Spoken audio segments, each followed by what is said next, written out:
China retaliates against higher U.S. tariffs, raising the levy on American goods to 84%. That will come into effect tomorrow. ASEAN's chief urging the bloc to act boldly to increase economic integration as members make a concentrated effort to negotiate with the U.S. Vietnam, for one, set to hold talks in Washington today. NATO Chief Mark Rutte and Japan's Prime Minister Shigeru Ishiba promised to deepen their cooperation, noting that it's a pivotal time for security and stability.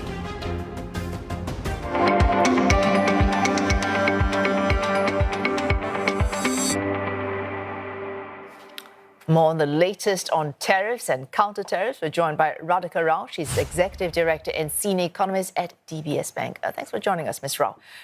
Let's start with those retaliatory tariffs from China. I think earlier you noted that they had not gone full tilt. So with this increase to 84% on U.S. goods, plus the addition of more American entities to that list of unreliable entities, has China gone full tilt? Yeah, they've certainly dialed it up. I think the initial expectation was, and I think they've done it the past few times, when the US had initially imposed 10% going to 20%, and thereafter China came within hours. Initially, they targeted a small basket of US purchases, but now I think they have covered, most of the US, most of US trade with them. So I certainly think now that China's own tariffs or China's tariffs imposed on them has gone to 104%.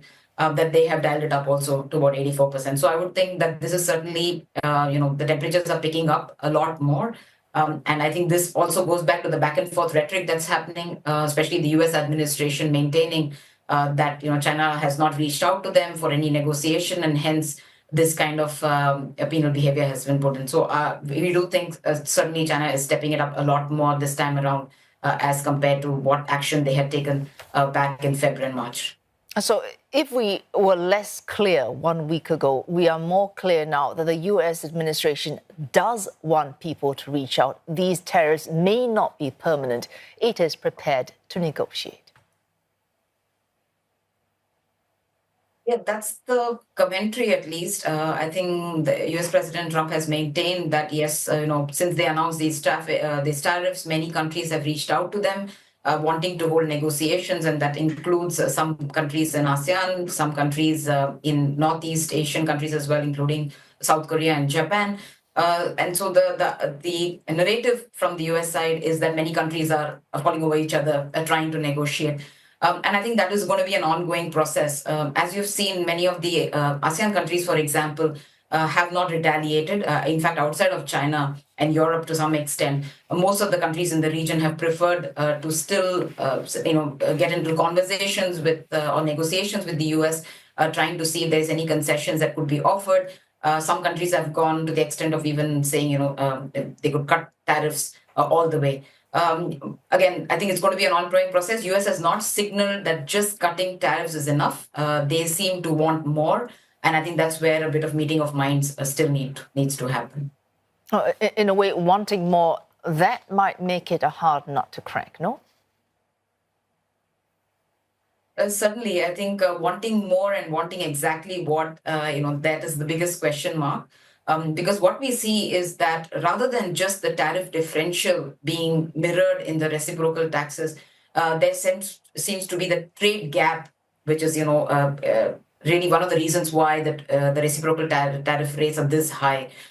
So it's not only just the tariff rate, but it's also non-trade barriers, and that's usually a tougher one to offer concessions with, because if you see the USTR report, they've highlighted everything from import licenses, export restrictions, any local investment requirements, so on and so forth. Some of these are very hard to address in the very short term, but I think a larger confusion is how do you placate the US authorities? And I think that's where the confusion comes, because they haven't really mentioned one or two demands. It seems to be they need the clear sweep so that the bilateral trade surplus which Asia enjoys with the US basically goes to zero.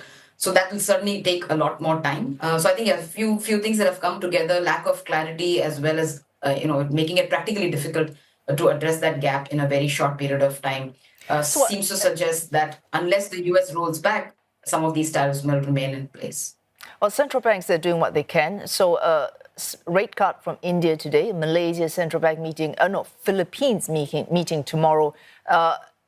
One thing you can do is cut rates. Another thing you can do is quietly or informally allow your currency to depreciate. But that, as I think Navarro would suggest, there are concerns that might incite greater rage in Washington, accusing you then of being a currency manipulator. What policy moves can countries reasonably take on their own initiative so that they placate Washington while not, I suppose, outraging their domestic audience and not leaving any long-term impacts on their own economies?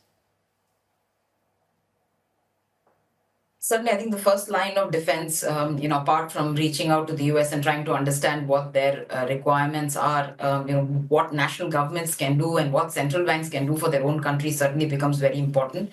Like you rightly mentioned, RBI was widely expected to cut rates. They did go ahead. And when you hear the policy commentary, Governor did mention about tariffs being a key external risk partly because of which they've also dialed down their growth forecast. And they did mention that it lends a bit of uncertainty to the quarters ahead as well. BSP also expected, which is the Philippine Central Bank, expected to also lower rates. Their inflation has been very well behaved, and it provides them again the room to go ahead and cut. But currency is always something that can be quite a burning point. At this point, the yuan has just shown faint signs of depreciation in the past couple of sessions. Some of the other currencies, like the rupiah, for instance, has also lost some ground. But the extent is not, big enough to essentially, come under the US purview for now. I think this looks more like a risk-off, sentiment-driven move in the currencies rather than the central banks or the national governments actually using it as a measure to kind of lower the pressure on the tariff front. But if it's protracted, you see 3-4% fall, and much of Asia is honestly looking at what the yuan is going to do. Then you might see the tariff war turn into more of a currency war as well, where each country tries to lower its own currency deliberately. But at this point, it's still very much risk of spillover. It's not so much countries trying to really use the FX to gain any ground or gain any ground, especially on the export competitiveness front. Thanks. Radhika Rao, Executive Director and Senior Economist from DBS Bank.